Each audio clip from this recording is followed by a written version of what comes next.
राजेंद्र तुपारेंच्या हौतात्म्याने कोल्हापूरवर शोककळा पसरली आहे। तुपारेंचं मूळ गाव असलेल्या कारवे ग्रामस्थांची बातचीत केली आमचे प्रतिनिधी ज्ञानेश्वर साळोखे यांनी। कोल्हापूरच्या सुपुत्राला आज भारत मातेसाठी लढताना वीरमरण आले। आपल्या सोबत त्या गावातील काही लोक आहेत, त्यांच्याशी आपण संवाद साधूया। काका, आपल्या गावचा जवान देशासाठी शहीद झालाय, काय सांगाल?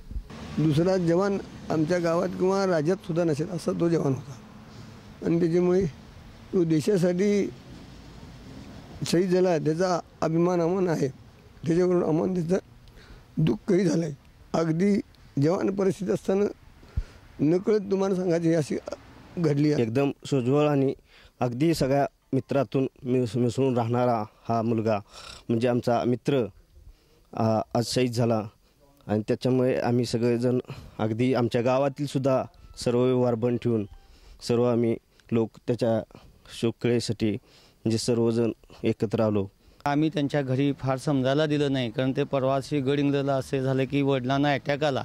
त्यामुळे आम्ही त्यांना न समजता घरामध्ये त्यांना गोळी लागले आणि त्यांना हॉस्पिटलला ठेवले असं सांगितलं आणि त्या अवधीमध्ये आमच्या गावावर ही संपूर्ण संबंधाचा शोककळा पसरली। त्यांची लहान मुलं, अतिशय गोड मुलं आमच्या घरीच असायची, खेळत असायची आणि सतत तो जाताना आमच्या पाया पडून जायचा, मी देशसेवेसाठी जातोय आणि मी आमच्याकडे पोरांच्याकडे लक्ष द्या असं सांगायचा। मला एवढं दुःख होते त्यांचं, म्हणजे ते आठवते की ते खूपच म्हणजे असं वाटते की तो त्याचा चेहरा सारखा डोळ्यासमोर येतोय माझ्या। कॅमेरामन संदीप पाटीलसह ज्ञानेश्वर साळोखे, जय महाराष्ट्र, कोल्हापूर।